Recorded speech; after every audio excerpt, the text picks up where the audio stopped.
and but they still are like struggling with the concept of being attracted to or seeing the value in someone who doesn't have any of So those it was things. other black people saying this to other black people about the skin color. Sometimes, Yeah, sometimes for me, yeah. sometimes it was. But then I also had teachers. I was on the very early stages of like busing, right? So there's a difference between self hate and people playing around. And I did want to state that when black people find other black people attractive, but then they have prejudicial or prejudiced reasons for rejecting other black people, that is white supremacy playing that role for self hate. And of course, there are plenty of people who've admitted, even publicly, that they do not want to involve themselves with black people. Now, this isn't as much a problem in Africa because, in different parts of the world, you are less likely to even meet someone of a different race. Now, she mentioned busing, which means she's probably from a quite old generation in America, which obviously you can imagine that back then they're going to have incredibly bad experiences. Uh, And so I had teachers who, I was in honors classes. So there weren't always that many black students in my class. right. The majorities were typically white. And we grew up that way. I'm from Pasadena. We grew up very multicultural. All the way through high school, I grew up multicultural. But on those early years, some of those teachers really should not have been teaching children from other communities And why is that? because of the way that the things that they would do to black students and the way that they singled us out. I still have a memory from fourth grade. In a greater context, there's still that question about people who uh, should teach from the point of view that the people who live in their communities come from. And obviously, what she's mentioning is being singled out and being targeted. But there's a bigger debate going on about what it means to teach someone if you don't even understand. I mean, the whole education thing right now is weird because we live in a digital era and schools are still teaching as if it's like 1985 or something. Like they're teaching like we don't live in that era. But if you look at the bigger greater thing about, should people who are more likely to be prejudiced against another group, should they be put in a position to teach? I mean, we've seen the results of that. I've seen the results of that. From my teacher. What happened? So, A white teacher? a white teacher. What happened? What happened? Oh, let me put it in perspective first of all. So if you live in South Africa, there's a lot of white people here, but it gets even worse than that. Most quote unquote good schools, you're going to have a bunch of white teachers, right? And these white teachers are going to have their prejudices since they just came out of apartheid, which means the teachers are very likely to treat you in a way which they can't even see that they're treating you badly. I actually remember in primary school there was a white teacher, but then she was a little smarter than the other ones, and she would basically tell the students to sit wherever they wanted to sit, and then obviously they would just arrange themselves by race, right? So the white people would sit themselves this way, and the black people would sit, and then she would start moving them. So she'll at first she'll be like, sit wherever you want to sit, and then she'll start moving the people after they've chosen to sit wherever they wanted to sit. And I only noticed it because I was paying attention at that time. So I'm not. Let's not pretend that everybody's bad, but I've seen the bad ones and I've seen the good ones too. I was so on Fridays we sing songs, right? And I come from a big family, a musical family, and we sing, we make music all the Right. time. And then also we would have questions, right? She would ask us questions, and I'm always, I'm a scholar, right? So I've always kind of like wanted to raise my hand. I have, have the answers to give me, and I just felt like she was never calling on me, right? I didn't know anything about race. I just, I didn't have any issues at that. So of course, in her case, you can understand that she probably thought that because this person is in a position of authority, that she will probably be on her side, and because she has taken the opportunity, that she's going to be on her side. But obviously, some people come with that energy, and probably at the time it wasn't even seen as that bad. At that time, I didn't have any constructs or understandings. I just felt like she would, ignore me. And I made a comment to my mother. My mother contacted the school, or she asked to speak to the teacher. Oh, I can see where this is going. That's not going to end well for the teacher. Once your parent thinks that the teacher is literally discriminating against you, yeah, the whole school is going to talk to the teacher. All kinds of things going to happen. And also, sometimes that won't be a good experience for you if the teacher remains in the school, and then now they can target you knowing that you're likely to get them in trouble. Also, if they're a problem starter. My mother is from Silver Creek, Mississippi. Right? She left there in 1965. Amazing. Yeah. So the next day I come back to school. I don't know that my mother has had a conversation with this teacher. And I raise my hand, and she like makes a big deal. She stops class, and she's like, well, let me stop class. And she takes on this tone. And I knew then I was I was just like, what's just happening here? And she was like, Yeah, I knew that was going to happen.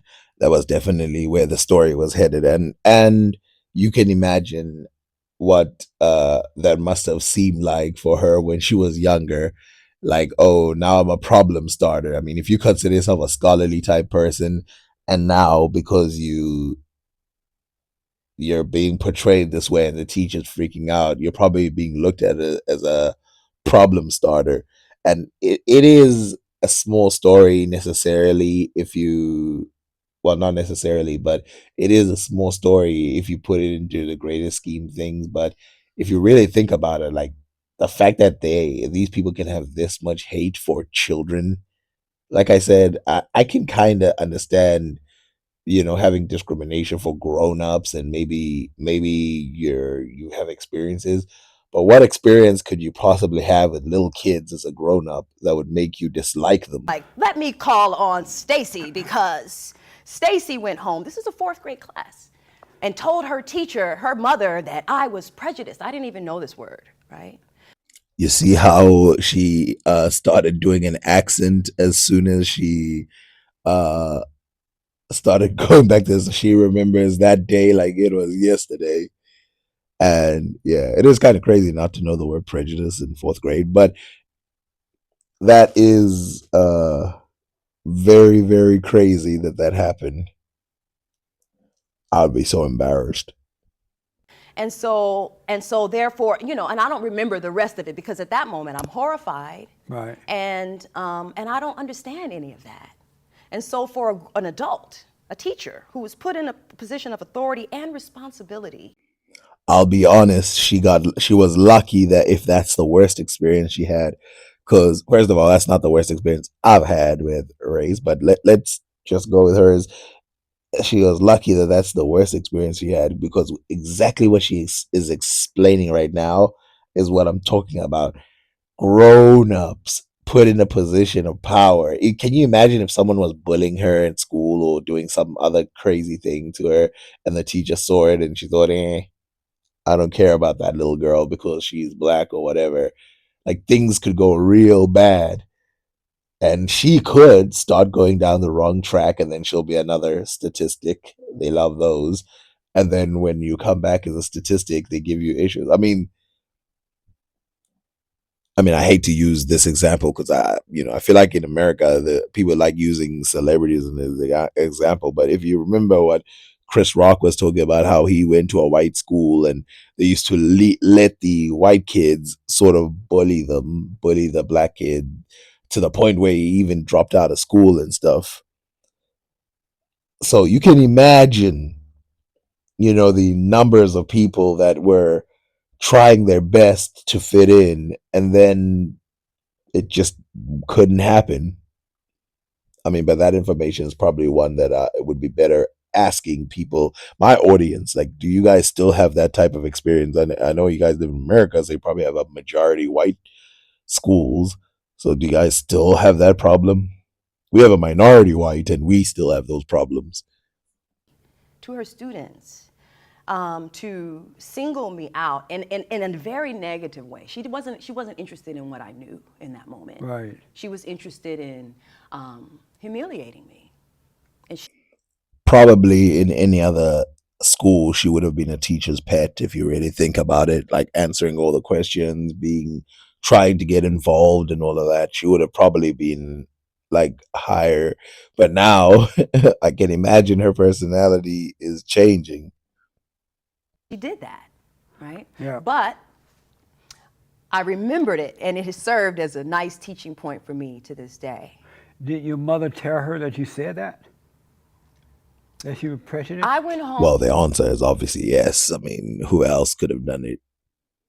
That was part of the story. Home and I went home and I was angry with my mother. Did she tell the teacher that you said that the teacher was She prejudiced? did not. My mother said that my mother called her prejudiced. This was one of my mother's words. Right. This is what my mother called her. So that's why the teacher thought you had said it because your mother used that word prejudice, Well, right? I don't know that that's what I don't know that my teacher thought that was a word that I used. I mean, judging by the story, it's very likely that she thought that even if she didn't use the word prejudice, that she thought that she told her mother that the teacher was discriminating against her. If the mother assumed that on her own, then it is possible that they might have misjudged it a little, but I don't think that's likely to be the case.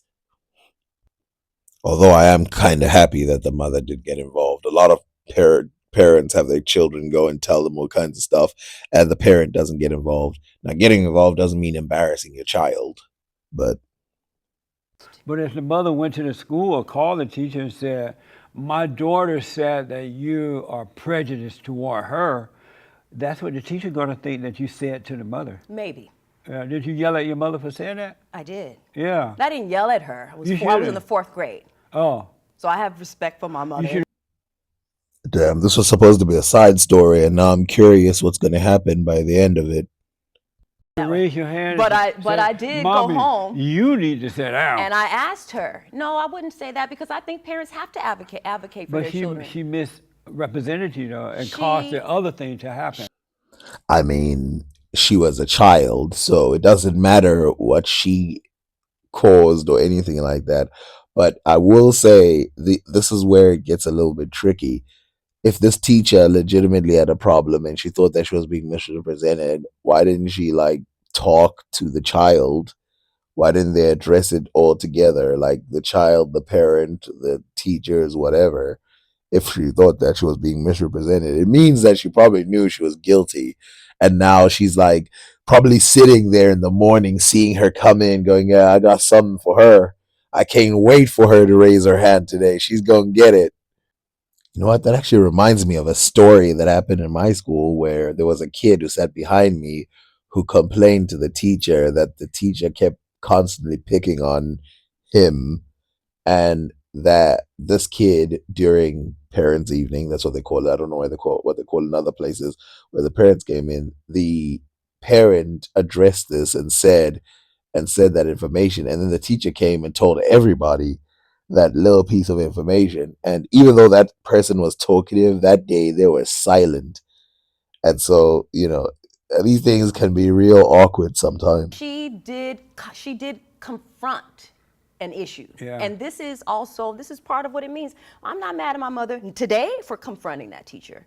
At the time, I didn't want that kind of Right. negative attention. Absolutely. Right? But Again, I have to give some credit to the parent for even listening. You know how many parents, when the kid talks, they're like, yeah, yeah, yeah, and then they let them go off? Like, that means that parent was probably listening to their child and paying great attention. you got to call it what it is. If she was uncomfortable with the language, right? And if and even if I had gone and said, my teacher is prejudiced, right? To my mother. Right. She's the adult. She's the teacher. She is, at this point, she's probably the age that I am now, right? That What is her responsibility as a teacher to a group of students? Which is the real question. I mean, what is this person's personality for them to confront someone like that? I think we could all think of situations in our youth where things got out of hand, even between teacher and student. And if the teacher doesn't even have good conflict resolution strategies, what is she even doing teaching? I mean, I can understand again that she probably lived in a time where she thought what she was doing was perfectly okay, but I mean, it wasn't, and you got called out on it, and now you're freaking out. Who knows where she is right now? I'll be interested to know what she thinks of the story. I know, I understand what you're saying, but it's the mother who set her up that caused the thing to happen to you. So the mother should have, based on the information you've given me, the mother should have gone to her with a different attitude and not use the word prejudice, because you didn't say that. You just asked the teacher, is it Yeah. true Right. that you ignore my daughter or my daughter feel that way? Well, it's a little late to litigate it now, but I mean, she probably was right that that was the reason. What other reason would the teacher have for ignoring a star pupil in the class? And what do they say? The hit dog hollers. Can you start helping her? And I was not on the Because white people are conversation. scared of black folks. No, I wasn't Did you on. know that? I did. You I know that. They're afraid of them today too. I know. Well, that's crazy that they just agree with this. Isn't that scary? That's just something that both of them accept. They're on two political spectrums, two completely different political spectrums, and they both agree like, oh, white people are scared of black people. Why? What's so scary about black people? Especially a kid. What's scary about black children or a mother? If you want to be scared of like black men, that's like a different story. We could debate that back and forth. Like if you're walking at night or whatever, who cares? But if you're talking about a little kid and a woman, what's the chances that they're going to do anything to you? Very close to zero. Now, of course, you shouldn't discriminate against black men either, but at least that one is understandable statistically. You can be like, okay, any man of any kind you can be scared of, but be scared of all black people. That. Do you know why they're afraid of blacks? I have some theories. What's your theory? Oh, I can't wait to hear these theories. By the way, with everything white people have done to black people, isn't it weird that we're not afraid of them? With everything they've ever done to us, like we're still not afraid of them. I mean, think about it. Like black people wanted to integrate right into uh, the greater society at one time, and with all the hangings and stuff that were happening to black people, and the fact that black people were not scared, I think that says a lot about black people. Like they didn't go, oh, what if I go to the school and they do this to me? I have theories. I have lots of theories. Give me one theory why white people are afraid of black people. They're afraid that black folks will eventually want revenge. Which is a miracle that we haven't wanted it, considering what was done to us for, I don't know, a great about like 500 years on different continents, different parts of the world, and is still being done, still being pushed. Them using other black people who I will always call out on my channel as well, because I think they're more dangerous because they're not there to trick the white people. The white people already believe what they believe. The Brandons and all these other people, they're not there to trick white people. They're there to trick the black people.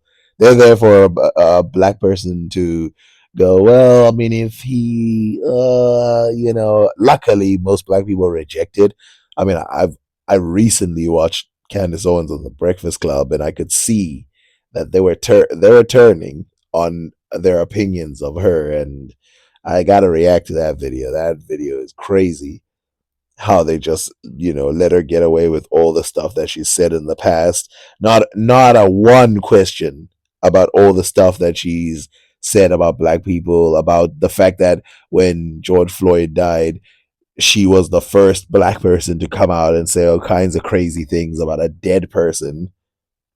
which, by the way, I remember seeing at the time, like, whoa, this is crazy. How can someone just be this bold and say stuff like this about someone? These days, it's like, whatever, everybody says stuff like that. But at the time, I couldn't believe it, which was probably why I sort of, got a little bit, at another level when it came to defending stuff like that. But I will be honest, the idea of revenge and stuff like that, a lot of black people aren't thinking about revenge because we know that it'll be a way. I mean, revenge means some level of war. And if there's war, there's probably going to be a lot of black people as well who hit the floor. I mean, not that it doesn't happen already. And there's a lot of stuff we need to push back on for real that's already happening. I want to say this once, and I'm going to say it right now. There are black people and also Asians as well, because apparently the Middle East still puts us in the same bucket, who are literally like being sold into slavery in those areas because they're black, like darker skinned people. And there's not this uproar that you see when bad things happen to other races. It's kind of crazy a little bit. Like, I know right now that there are people through apps being sold through slavery.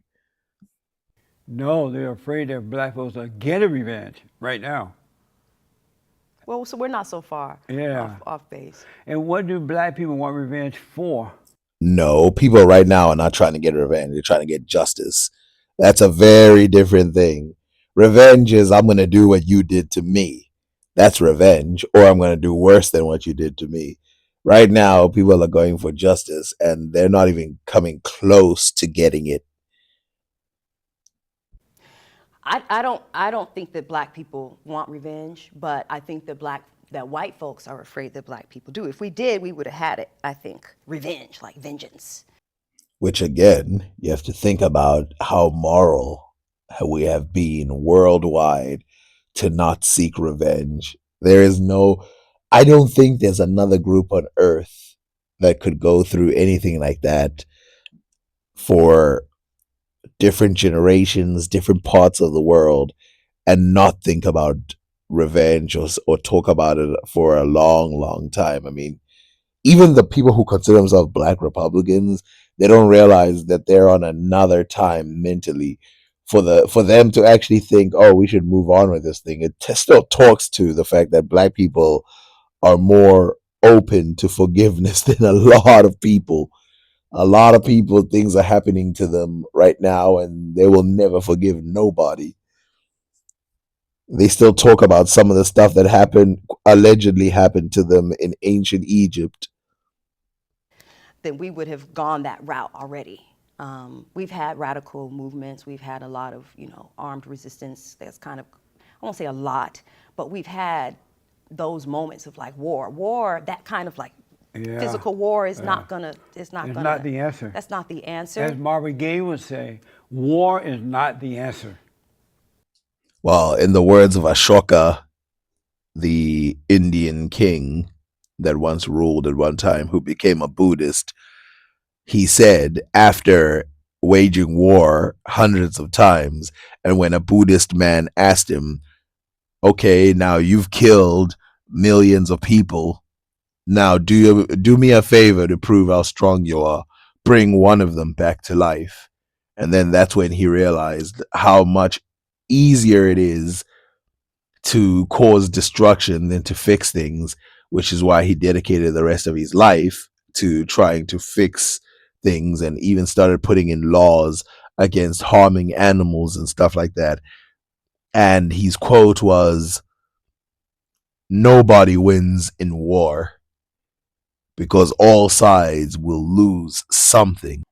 Some of the other quotes include, the greatest man is he who takes upon himself the hardest suffering to realize others of their woes.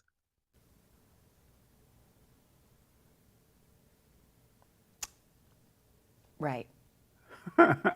You also have a degree in, you studied black female identity. What is black female identity? What is that?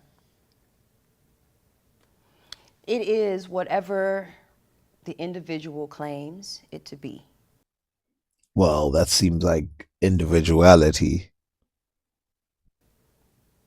So for myself, um, it means that my identity is personal, that it's up to me to construct it, to build it, and to maintain it.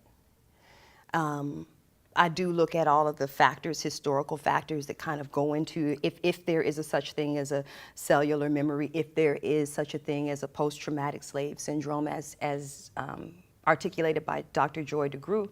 If there are these things, then I can then arrest it, and then I can decide how I'm going to move forward, that I'm the only one who can really change or shape who I am and how I show up in this world. In other words, personal responsibility. That is the part that I think a lot of people misunderstand, because a lot of people, they like to say black people play victim or anything like that. Just because you're a victim doesn't mean that you're going to live in your victimhood. By the way, I hate the idea that a victim now has become such a word where you can't be a victim. Like, we are literally victims of white supremacy, but then we can't say that anymore because apparently, being a victim is being put in a completely different way. But being a victim does not mean that you are unable to move freely. And I read that you studied the multiple identities of African women in diaspora. What is diaspora? That the diaspora refers to that community of black folks or African ancestry who are all over the world. Right? That's the diaspora. No matter where, if you're originated in Africa and you have moved away, that is the diaspora from Africa, whether it's voluntary immigration or involuntary immigration. I need to go back to telling those stories as well, because I do believe that some of those individuals, especially females, are some of the most underrepresented in African history and even history in general. But if you take African history specifically, people don't understand how much of a role people played, especially females played, in changing things, which again is not some suck up or whatever to females. It's just literally what it was. That makes up the diaspora. So one of the things that I'm interested in is, or that I was interested in, is if there is a woman, a black woman or a woman of African ancestry that's living in a country that has a colonial frame. Which is all the countries of the diaspora. They definitely have a colonial frame. How does she use performance as a way to kind of affirm her identity? We perform identity in a lot of ways, whether it's on stage or off stage. Is it, how she wears her hair, what clothes she wears, what kind of cultural flags does she need to put up so you know who she is, the way she speaks. I mean, it's a little deep, but also there's something very important about what she's talking about right now. When you think about the type of things that we've picked up under our brains, like, we don't even think about them as things that we have picked up that are from the other side, so that we can survive in a world where it looks at you as, like, I don't know, like a second class citizen or whatever, and you trying to fit in to that type of person. It seems like she has kind of freed herself from trying to imitate the general population in her country. But, there's a lot of people around the world who dress a certain way, act a certain way, trying to fit into that population. And to some degree, we're all just cosplaying. I mean, I'm speaking English right now, which is interesting if you think about it. Like, that's colonial right there. The reason I speak English is not because of trade. It's not because of it's because the English once took over South Africa. You should not be able to understand my accent if that never happened. dances, performs. Like all of those are methods of performing identity. Is there a different identity? Do black African women have different identities than American black women? I feel like this question is built to divide a little bit, but yes and no, obviously. I mean, living somewhere separated from other people is obviously going to give you a perspective that you've never seen before. I'm sure. In what way? Well, part of it, I know some women who live here who are born in Africa or who have African citizenship, and they may be American citizens too, but their home is, they were born in Africa. Right. And they have that, right? They have that kind of knowledge and connection to their ancestry, whether it goes back 5, 6, 7, 8, 10 generations, they may have that. Which is absolutely true. I mean, almost every single African can name the exact tribe they come from. And if you remember, I reacted to an FBA who was reacting to an African woman, and that was one of the pride points that she liked to point to, that which specific tribe she belonged to. In her case, it was the Baganda people. And there is a little bit of a home instinct about belonging to a specific tribe and knowing that they go back, I mean, thousands of years, possibly. And, it's a very different thing, than just your family or you belong to a nation or whatever, because the greater tribe, it transcends all of that. Like if I meet someone who belongs to my tribe and they're from somewhere completely different, from whatever, Egypt or whatever, there's that connection still going to be there. Doesn't matter about these new rules they've put in place. So that kind of grounds them in self. My family, thankfully, is very close on both sides, and they've done some investigating. And so, does white women have the same identity as black women? That is an incredibly dumb question. Well, obviously they don't, because one is white and one is black. But obviously they have a shared thing in the fact that they're female. Now, I can't even imagine. I can't even imagine what it must feel like to be a black female living in a country where, the position that's taken is that, the most desired, the most wanted, the most well behaved, the most whatever people are white people. And then you black people are like violent. You black females are violent, uncooperative, all these other things, which is not just pushed by white people, by the way. I've definitely heard black Americans say that too. I doubt it. And why do you doubt that? Well, because we have different experiences in the world and culture. In a lot of ways, there is some shared culture. There's some places where it will overlap, and then there are some places where it will diverge. As important as it is to see the similarities, it's also important to notice the differences, because, I mean, should I say it? I mean, a lot of those white women are part of the oppression.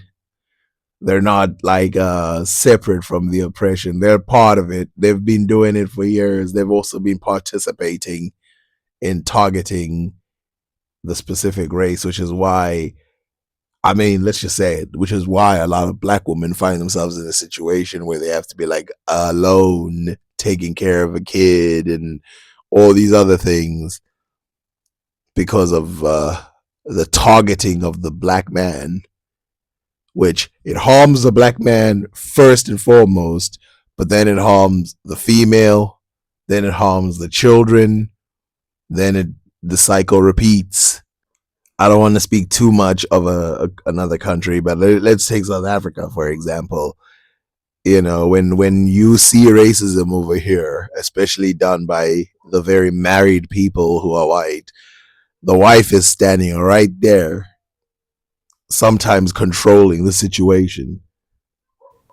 I noticed that black women got involved with the white women, those white liberal women who hate men.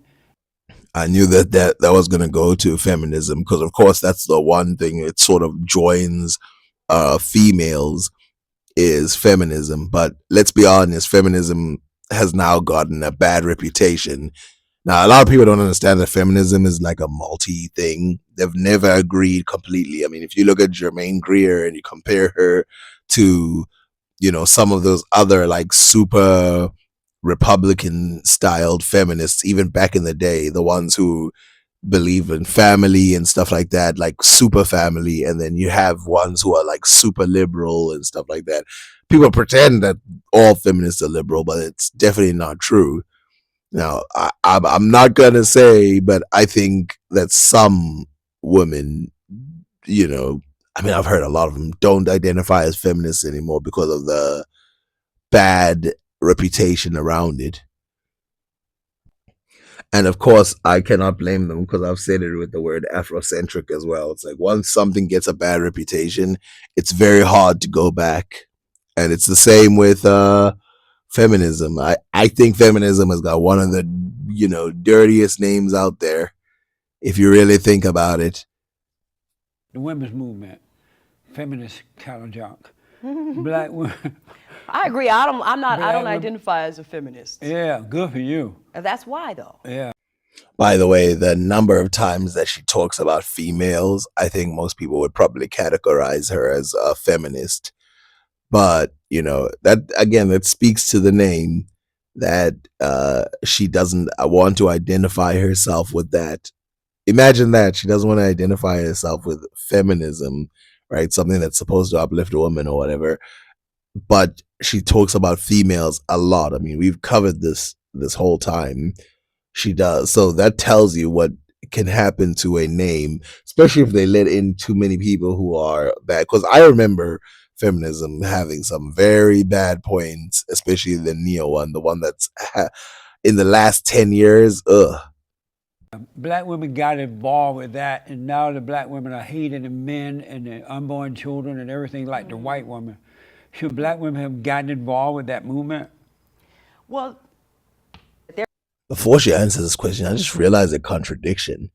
Isn't it weird that they talk about black women as if they're the ones who don't like black men or they don't like men and they want to be completely separated? But then whenever they talk about feminism, they're always like, oh, white women who are feminists, they don't like men and they're always trying to separate from men. Which is it? Is it black women or white women who don't like men? Because it seems like they're sort of playing a game here. They always do that thing of like white women know how to whatever men better, they know how to treat men better, but then they'll be the first to be like white women believe in feminism and now they're polluting the other races. there would be no feminist movement if it wasn't for black women already kind of taking that occupied space. White women weren't going out. Well, they started it first. No, they did not. Or white women didn't start the movement first? Black women did. And when and where and who? When?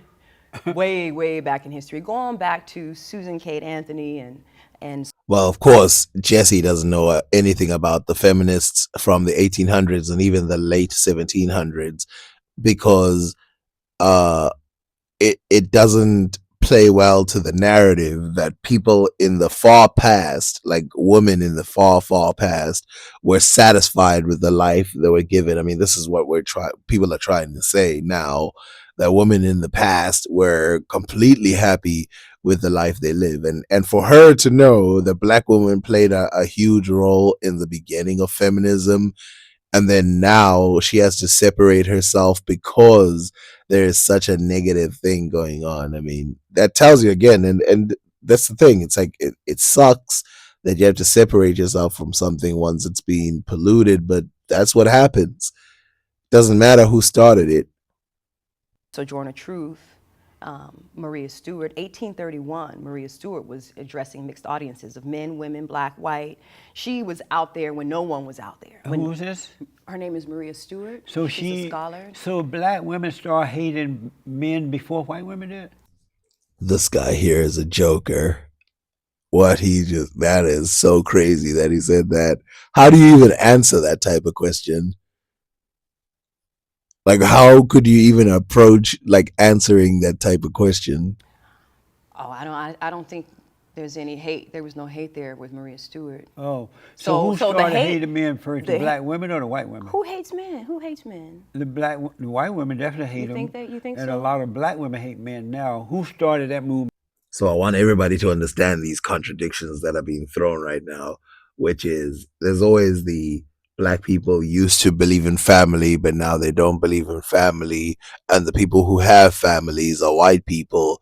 But apparently, white women hate men, and yet black women treat black men or men the worst of all the other races. Da, da, da. You can see how it's a very disjointed theory just based on stuff. First? Well, I'm going to disagree with a movement about hating men. But While it is absolutely true, and I think a lot of people, I've actually seen some people, and maybe I should watch some of these videos, but I've seen some people pivot hard on feminists when they actually hear them talk. And I want to say that yes, there are some feminists who obviously hate men, but for the most part, they actually agree with either side, one of the others, either Republican or Democrat side. And you will see sometimes when a Republican or a Democrat tries to argue against a feminist, because, you know, MRAs or men's rights activists exist on both spectrums, Democrat or Republican or whatever. And when they see that they actually agree with a feminist, I've actually seen this before. I've had this debate with someone before where like even the far right sometimes will agree with the far feminist type of people, like the whole, you know, I don't even want to get into that deep with it, but I should probably make a video about that where I just compare opinions being said by certain types of people. But then if they look at them, the reason they disagree is because they're different genders. But although there are feminists that can be men too, but if you notice, they will be saying the exact same things. And there's not much of what you can do with humans. A lot of the time, it's a dichotomy between this or that. I do think that that in that moment where that pivot came from historically, this Yeah. is how I teach it. That Right. pivot comes historically because of competition. So black men earned the right to vote before white women. And that really illuminated white women's racism because they were willing to fight for the rights of women, but and for equality, but only to the extent that it was going to serve them. So when black men got the right to vote before white women, then their tactics changed and they started talking about black men as the enemy. This is one of those situations that I was talking about. Now, firstly, I kind of disagree with her when she says they were doing it the whole way. They were grouping all men together, even though the oppression was coming from Western men who live in the West, who have consumed the Western ways. White men, basically. It came from that direction. They grouped all men together. They even started doing the thing of like, it's been going on for thousands of years, and they started not even including the fact that places like Africa, I've shown you many times, have long allowed women to be in positions of power and all of that. And basically, they were coming after people because, again, as she said, it was about them getting the position. Now, I'm not gonna lie. I mean, in South Africa, there were some feminists who definitely, after getting all their freedoms, would definitely, because you know, white women could vote in South Africa. There were some who were like fighting for the black people. Not that they were like superheroes or something. It's not like there was a lot of damage to their part that took place. I mean, there was black people fighting for the freedom, and they were jumping fences and stuff trying to save their lives. These people were like sitting comfortably. Right? Like, how does that heathen get, how does that, 3/4 of a person or this non-person get the right to vote before me, right? And so they began to hold the black man up as evidence to how bad they were being treated. This is where black women, as a whole, philosophically stepped away, because now you are attacking my home. You're attacking my father, my brothers, my children. Like, that's not what we're about. Womanists want to be in dialogue with men, which is why I wanted to come and have this conversation today. Which, of course, everything she is saying right now is very important, because let's talk the truth. We could separate racially from other groups. It's happened before, people being isolated.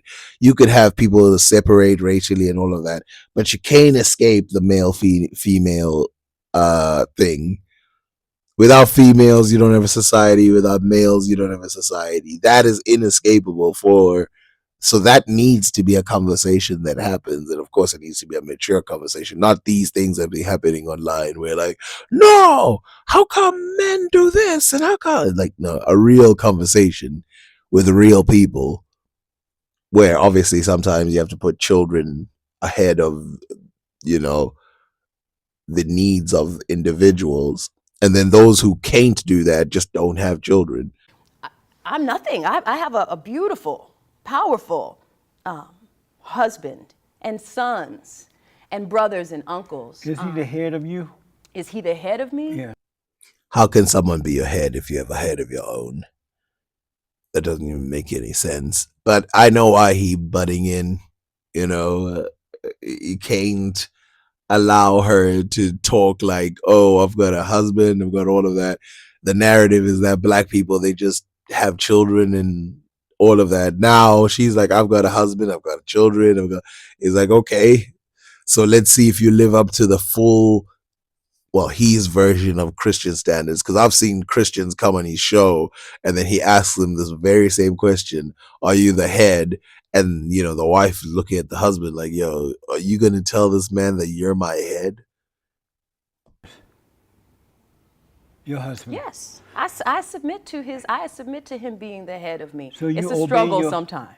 I know. I can imagine. It's a struggle. So the word submit is a very strong word. I don't know if she wants to say that right now, because submit is what like a slave does. Like, submit is very different than I wouldn't even say obey, because obey is also on that level. More like respect. If you respect someone's decisions, which relies on that person being a good decision maker. Because, of course, what they're talking about is leadership. And, of course, when you talk about leadership, good leaders lead you into good spaces. Bad leaders lead you into bad spaces. And we all die together. there are times when you do obey your husband? Of course. Okay. And sometimes you don't? Obey. Yeah, I think she's compromised, like she's coming together with what he's trying to say. I think she understands what type of person he is. So she's trying to meet him halfway. Obey is a strong word. Obey. I mean, it doesn't really work like that. He doesn't like give me orders. Why not? Why should he? I thought you said he was the head of you. Yep, a little bit of miscommunication, because of course she's trying to meet him where he is at, but when he means obey, he means proper obey. He doesn't mean, you can do whatever you want as long as you still respect me as the husband or the head of the household or whatever thing that people put. He's talking about proper obey, proper, if he says jump, you say how high type of stuff. He should be giving you orders Why? because he's your head. But a head thinks. Right. So all he has to do is think it and send the signal, and I'll get it. He doesn't have to send me orders. Let me say this because I think it's important. Jesse Lee Peterson is not married at all. And so everything that he's saying is theoretical. the way you should treat somebody, or you're the head, all of that. That's all theoretical. This woman is actually married. She is living the life that he tells people to live, but doesn't live himself. Now, to address this head thing again, even though it is in the Bible, I mean, it's pretty obvious that not a lot of people can live up to the standard of like, oh, I just take orders or whatever. I mean, there are countries where they try to live that way, and even in those countries, it doesn't go as smoothly as they want that to go. Which is why there's like penalties by the government in some cases for not following order. I mean, it's deep. Meaning that you can think what he's thinking. Meaning that, what is the analogy? Because if the analogy is that he is the head houses the brain, which sends off signals. Yes, but he is the head of our household. He is my husband. I definitely, in the end of the day, we can have discussion. Nope, that's not what he's talking about. He's not talking about head of household. He's not talking about we can have a discussion. He's talking about he's the head of you, which is very different than head of the household. Again, there's a many synonyms that you could use, which could end in a very similar place, but in a more respectful way, like loyalty, respect, dignity, whatever. All these words that could be used to show that there's a level of veneration for one another. But when you just say, "Is that person your head?" But I will, and I am learning, still learning to say, all right, and to say that's, that's my husband, and I have to put not just him, but this relationship before my friends, sometimes Absolutely. even my immediate family. Your mama. But people want to know why we've been together for.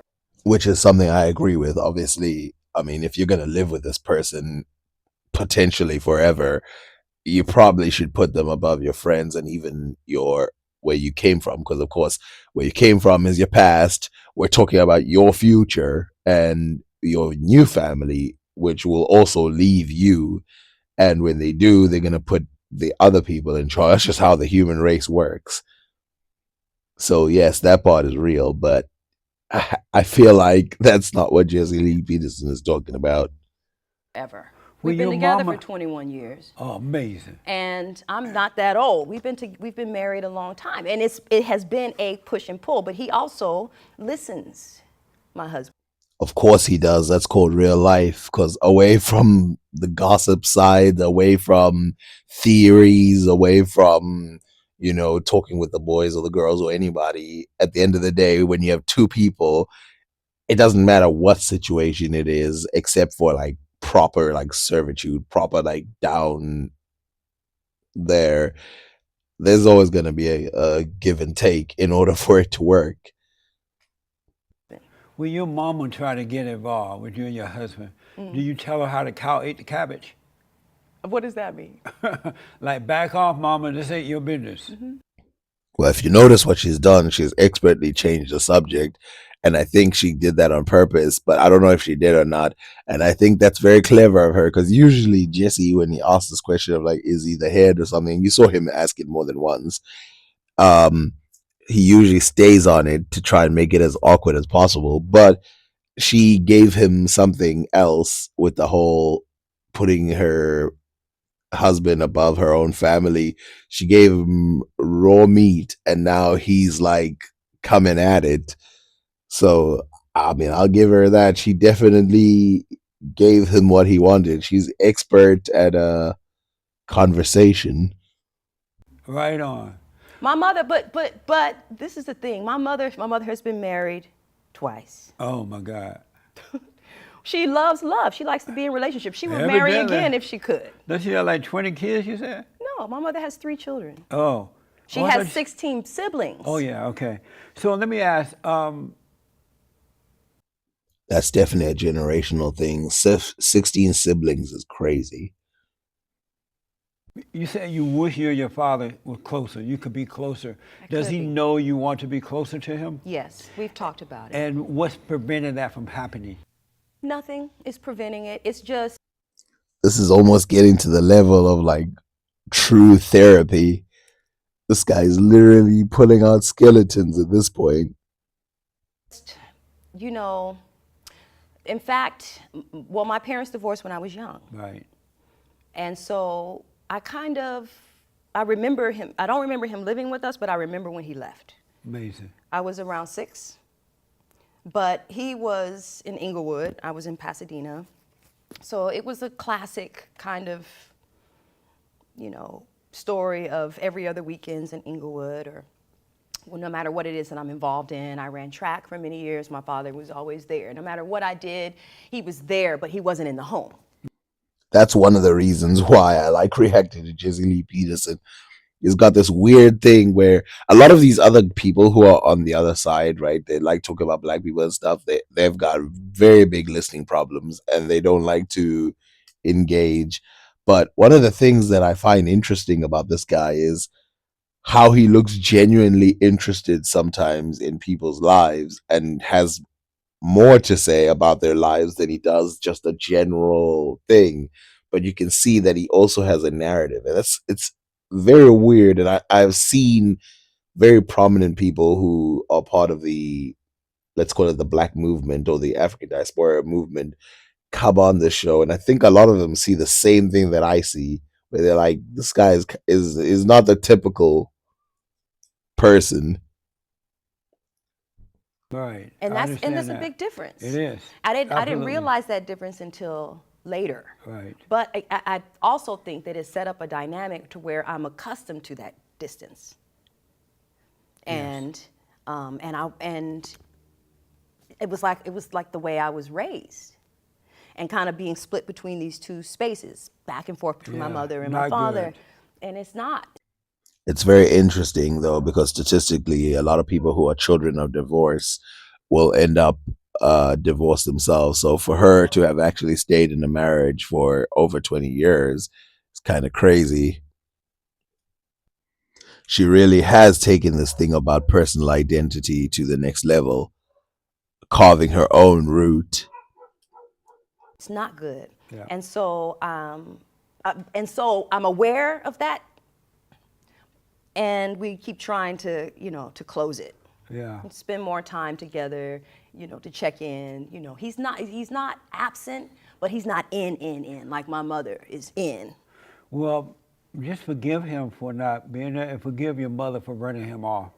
Because he couldn't handle your mother. You know how your mother is. I do, but you don't. She ran off.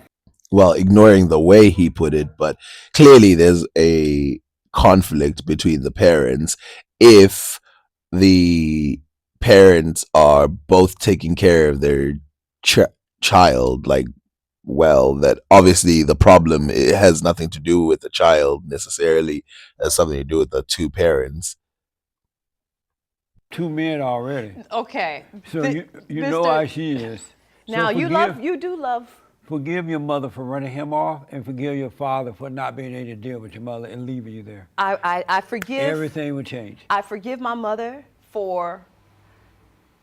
I forgive my mother, and I forgive my parents for not fighting for their relationship. Exactly what I said. Again, these things aren't that difficult sometimes. What sucks though is that we can watch all these videos all we want, but sometimes we can look into our own lives and be like, yeah, it's not as easy when you're watching, like telling someone else, like, just fight for your relationship or whatever. Sometimes it's not easy. I'll say this again. I've watched people literally watch TV and see the problems and be like, why don't these people just both apologize and then start over? And then at the same minute they are fighting with their own sibling. It's easier said than done. Although she did it for like 20 years, so she's at least on another level. I forgive them both. I know that she didn't do it, and I know that it wasn't his fault. It takes two in any relationship.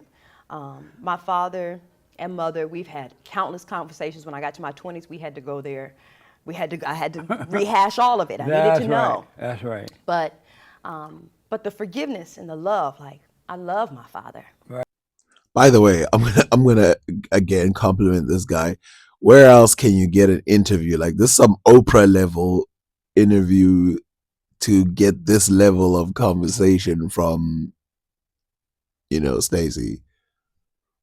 Right on. I do. I love him, and my stepfather who passed away. She didn't run him off. He wasn't well. Oh, she killed that one. Damn, that's a crazy joke that he just said. She said my stepfather passed away, and he said she killed him. That's crazy.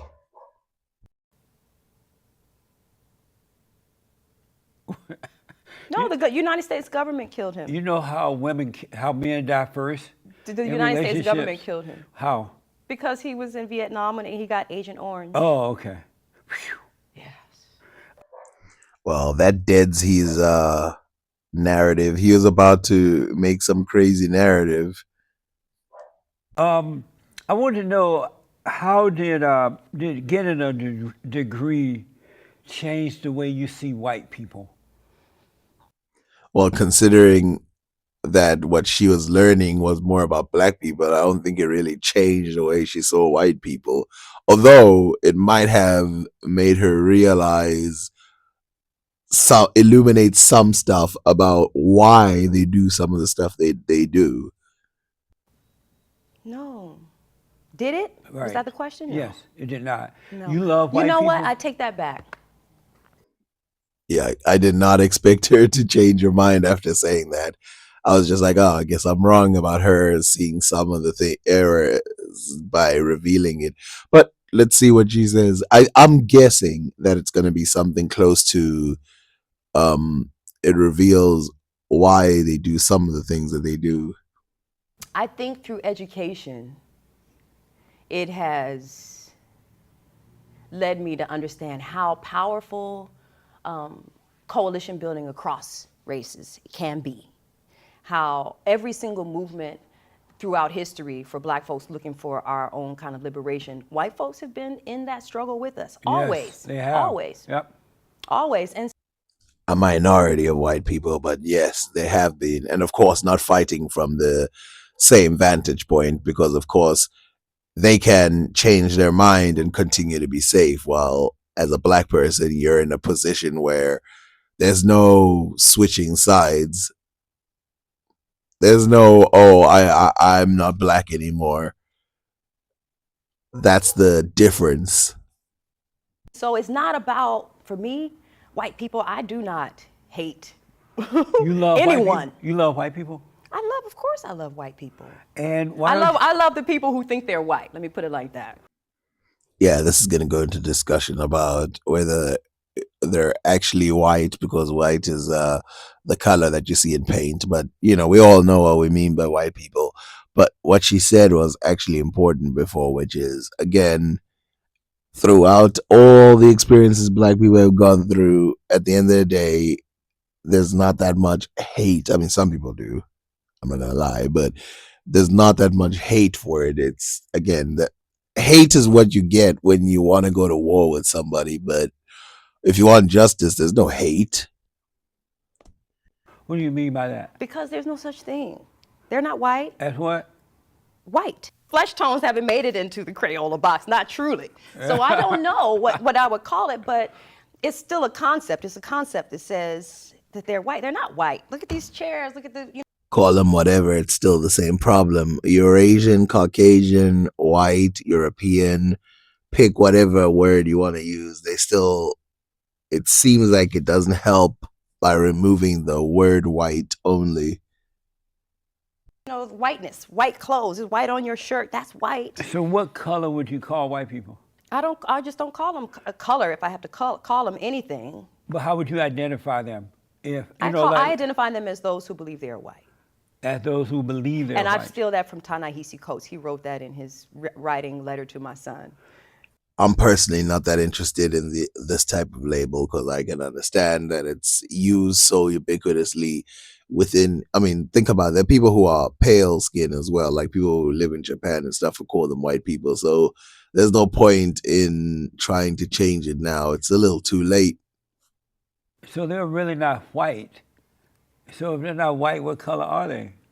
Do they have to be a color? Because we have the blacks, we have Yeah. the browns, we have the red. The Indians are red, right? Are I've been black arguing people that. really black? No, Oh, we're not black. I don't. Look, I'm wearing black just to Kind of a silly conversation. It's getting sillier and sillier a little bit. prove that Oh, point. I got you Yes. now. That's what you're talking about. Have you ever dated a white man?